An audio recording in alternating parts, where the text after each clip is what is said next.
জায়গা দাও না, একদম মানে ইয়ে করে দিচ্ছ একদম জায়গাটা।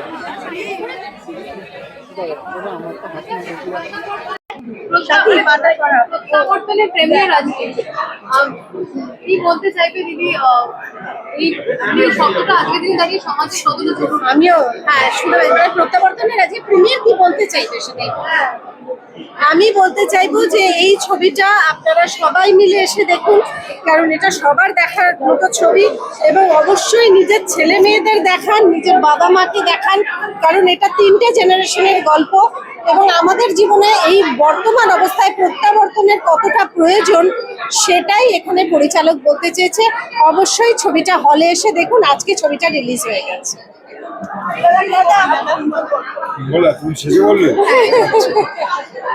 আমরা আজকে সকাল থেকে যা খবর পাচ্ছি বিভিন্ন জায়গা থেকে, সেটা যে বাংলা ছবি দর্শক আমাদের ছবি দেখতে আসছে এবং সেখানে বেশ ভালো রকম অ্যাটেন্ডেন্স, আর এখন প্রিমিয়ার হবে।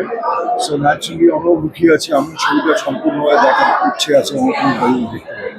আর অপয়া বললো সবাইকে তাই বলবো, এর মধ্যে কোনো আলাদা কথা বলতে চাই। প্রথমত আমি খুবই গ্রেটফুল যে এটা আমার প্রথম কাজ, এই কাজটা পাওয়ার জন্য খুবই গ্রেটফুল, একে থ্যাংক ইউ। তারপরে বলবো যে ফিল্মটা কিন্তু খুব ভালো, টপিকটা খুব ভালো, ভেরি রেলিভেন্ট। তো আমি এটাই আশা করবো যে আপনারা সবাই যাবেন আর ফিল্মটা দেখবেন আর খুব ভালো যাতে রাখুন, এটাই আমি আর নিশ্চয় দারুণ অভিনয় করেছে এই ছবিটাতে, ওর খুব প্রশংসা হবে। আমাদের তো আর নতুন করে প্রশংসা হওয়ার কিছু নেই, কিন্তু ওর এবং একটা এক ঝাঁক ইয়াং জেনারেশন পাঠ করেছে, তাদের খুব নাম হবে। তবে আরেকজনের লোকেরও কিন্তু একটা প্রশংসা হওয়ার কথা।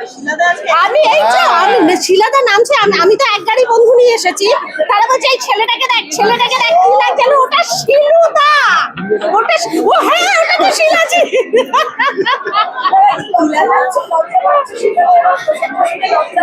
হ্যাঁ, একটু তো লজ্জা লাগবেই, একটু সংকোচ না করলে খুব মুশকিল হচ্ছে। আচ্ছা বলছি, বড় পর্দায় প্রত্যাবর্তন আসছে এবং প্রত্যাবর্তন না পরিবর্তন দেখা যাবে ফোর্থে, সেটা ফোর্থেই দেখা যাবে। বা পশ্চিমবঙ্গে আগে থেকে কিচ্ছু বলা যায় না, প্রত্যাবর্তন না পরিবর্তন সেটা দেখা যাবে ফোর্থে। আসতে দাও, আমাদের কাছে আজকে তো প্রত্যাবর্তন, হ্যাঁ আজকে প্রত্যাবর্তন, সকাল থেকে আমাদের প্রত্যাবর্তন। কালকেও ইনফ্যাক্ট একটা খুব ইন্টারেস্টিং জিনিস ছিল হচ্ছে আজকে ছুটির দিন আর ভোটের রেজাল্ট 4 তারিখ, এর মাঝে 2-3 দিন মানুষের একটু এন্টারটেনমেন্টের খুব দরকার। নিশ্চয়ই মানুষ নানা রকম ভাবে খাটাখাটি করে গোটা ব্যাপারটা সামলেছে। আরো একদল তারা ইলেকশনের এই ভোট যে ক্যালকুলেশন এটা সেটাই সময় মধ্যে, আর একটা বৃহৎ সংখ্যক মানুষ অনেকদিন ধরে খাটছে এর জন্য। সুতরাং সবার জন্য আমি বলছি এই ছবিটা দেখা উচিত। দেখে নাও একটু রিলিফ, তারপর আবার 4 তারিখ রেজাল্ট, আবার থাকতে হবে, আবার সব করতে হবে, আবার থ্যাংক ইউ।